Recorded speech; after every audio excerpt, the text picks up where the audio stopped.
So welcome back home, FLAVA, Moses. the home of hip-hop and R&B. Oh, does it feel weird being back in here? Because you were a FLAVA breakfast show host. right. I mean, not that long ago.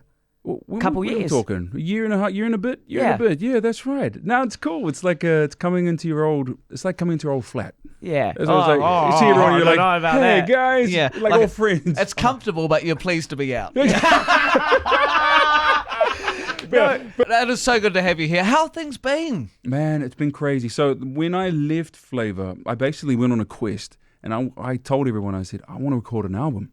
I was like, okay. I was like, no, for real. So I jumped on a plane and I flew over to LA and I disappeared into the rabbit hole, and I ended up in a studio writing and recording this album that's called Grace. Great, out soon. How amazing was it? It was an incredible journey. I mean, when I arrived, I reached out to all these different people who own studios, and I was like, man, can I write and record an album? And LA is probably one of the most expensive places in the world right now, and the dollar and everything. The money was astronomical. And I just said to them, I said, look, out of respect, man, I just don't have that kind of money. One guy comes back to me and he goes, where are you from? I said, I'm from New Zealand.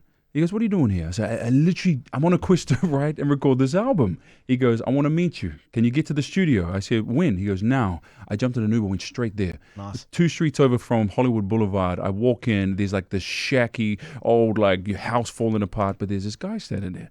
So I walk in, I'm like, hey man, how you doing? We get on like a house on fire. He hears about my story, he knows what I want. He goes, come inside. He pushes open the shabby old door, and right now I'm thinking like, oh my God, what's going to Where am I going? Oh my God, what have I done? And we push open the door, and it's an immaculate studio. Wow.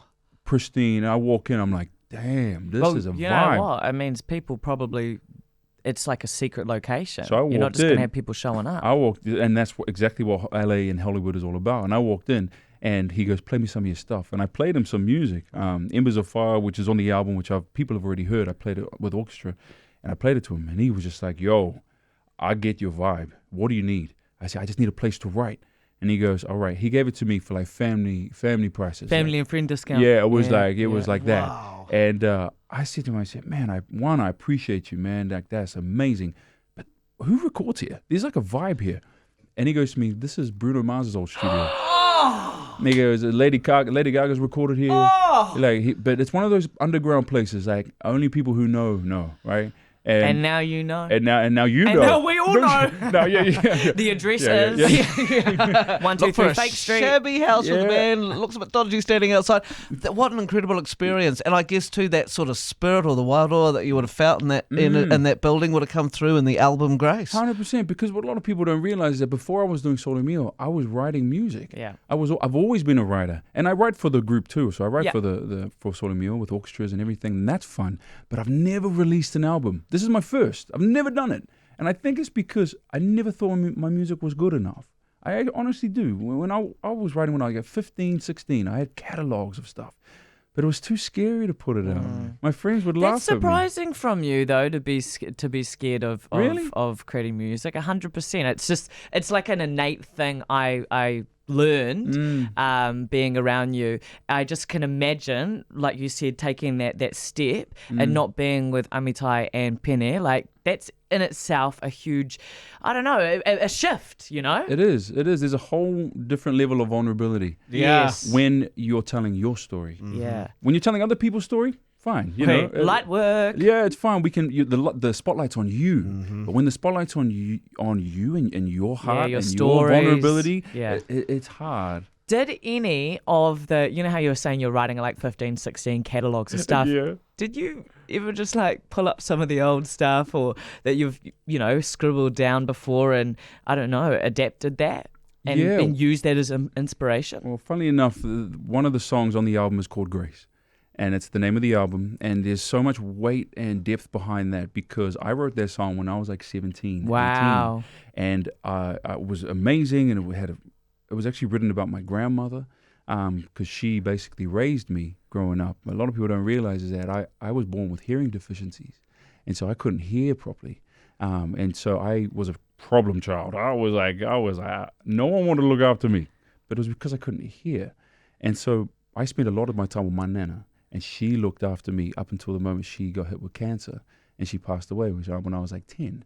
And around that time, I went up to her and I just said, I was that crazy kid that I was still talking to her, and she had already passed. And around that time, my hearing aids were hurting. My ears was really sore. And so I told my mom, and Mom took me to the audiologist, did all the tests again. And the audiologist sat there in front of me and my mother, and he said, I've never seen this before, but your son is 100% hearing now. Wow. And I said to my mom in that moment, I said, that's because my nana gave me her hearing. And from that day was the first day that I started hearing. Now, going through high school, no one knew the story because there was no way I could tell their story. Kids aren't going to listen. Kids are horrible. Yeah. And then the only way to kind of deal with that is to write. And I wrote and wrote and wrote about magical things. I would write soundtracks. I was writing musicals. And Grace was one of the songs that I wrote. And that was a song about my grandmother. I'm so excited, but you do have a song out today. Some sort of sensation. I can tell you're wandering down the beach in LA filming the video for this. Eating the ice cream. Eating an ice cream. Yes. How many ice creams did you go through? One, because we only had one shot. Right. And it was like I had to buy the ice cream, walk the path, and then it was like, guys, it's melting. And they're like, all right, just film. Turn it on, film. Oh, beautiful scene, beautiful song. Looking forward to this album. Oh, I can't wait for you guys to hear it. Oh my God. Yeah, Some Sort of Sensation is that's like an earworm for me. I love it. I love it and I hate it. And Moses Mackay, let's go and have a listen to it. It's from the upcoming album, Grace. When is it out? When's Grace out? End of next month. But today is Some Sort of Sensation. So you can listen to it here on FLAVA.